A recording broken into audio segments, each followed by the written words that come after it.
Hello, welcome to Sumo biology online classes. तो जैसा कि आप जानते हैं, मैं कुछ क्वेश्चंस आपको ऐसे लगवा रहा हूँ जो कॉन्सेप्चुअल होंगे, जो डायरेक्ट आपके एनसीईआरटी में नहीं दे रखे, हालांकि कंसील्ड वे में दे रखे हैं। कुछ जगह एनसीईआरटी आपके साथ वही काम करती है जो युधिष्ठिर जी ने किया था, अश्वत्थामा मारा गया किंतु हाथी।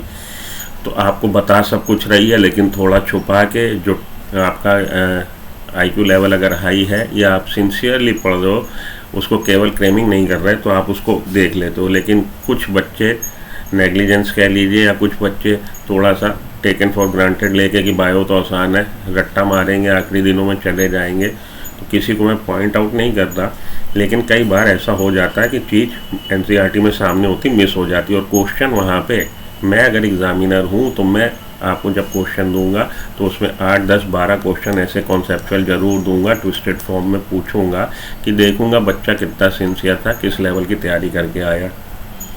उसी लिए कुछ क्वेश्चंस ऐसे आपके साथ मैं करवाने जा रहा हूँ अगले 1-2 दिन में, जो क्वेश्चंस थोड़े से ट्विस्टेड हैं। ऐसा ही एक क्वेश्चन मैंने फ्रेम किया है, to generate 1 billion copies of desired gene from a single copy of it. आप जानते हैं PCR पॉलीमरेज चेन रिएक्शन, इसकी आपको मिनिमम रिक्वायरमेंट क्या है पता होगी आपको। थर्मस एक्वाटिकस DNA पॉलीमरेज है, थर्मोस्टेबल है, किससे निकाला ये टेक पॉलीमरेज आपका DNA पॉलीमरेज है जो थर्मस एक्वाटिकस प्रोकैरियोटिक सेल से निकाला गया, और ये हीट स्टेबल है।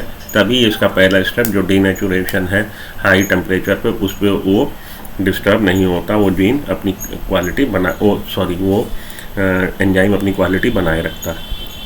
ठीक है जी, ये सारी बातें आपको पता होंगी और बुक में साफ साफ दे रखी हैं, आपने पढ़ा होगा। 3 इसके स्टेप हैं। पहला स्टेप है डीनेचुरेशन, दूसरा स्टेप है एनीलिंग, तीसरा स्टेप है एक्सटेंशन। तीनों के लिए जो टेम्परेचर, ऑप्टिमम टेम्परेचर है, किस टेम्परेचर पे हो रहा, वो चीज़ भी मेरी आप वीडियो देख लीजिए, वहाँ पे मैंने मेंशन करी है।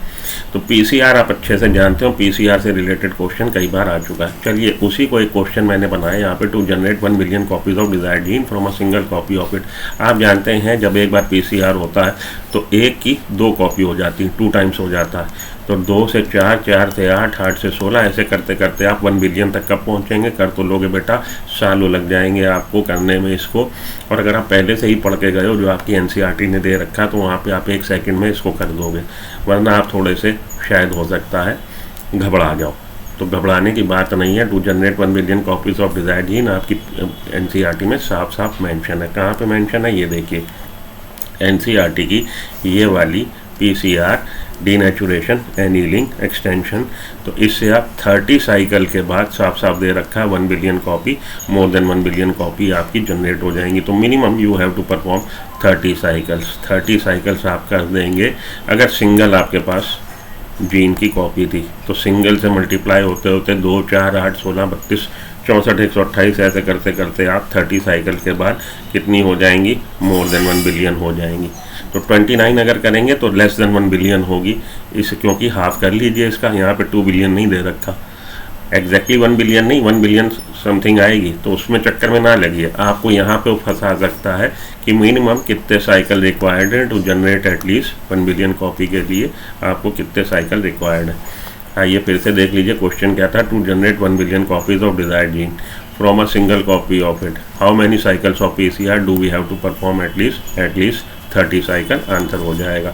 तो इसी तरह के क्वेश्चन अगर आपको लग रहा है कि इस तरह के क्वेश्चन वहाँ आ सकते हैं, पेज नंबर 202 फिगर 11.6 जिस पे अभी हम चले थे, तो अगर आपको लग रहा है इसी तरह के क्वेश्चन आपको, कि जिसके लिए आप पहले से ही आपको कि इस तरह का क्वेश्चन आ सकता है और पहले से ही आप करके गए हो, तो वहाँ पे आपको समय बचेगा, आप फटाक से क्वेश्चन कर लोगे। तो इसी तरह के क्वेश्चन कुछ 30 to 40 क्वेश्चन मैंने बनाए हैं जो मैं अगले 24 आवर्स में पोस्ट करूंगा। अगर आपको लग रहा हाँ जी हेल्पफुल हो सकता है तो मेरा चैनल सब्सक्राइब कर दीजिए, वीडियो को लाइक कर लीजिए। मिलता हूँ ब्रेक के बाद, बने रहिए सुमो बायोलॉजी के साथ, अपनी तैयारी को अपडेट करते रहिए। Thank you.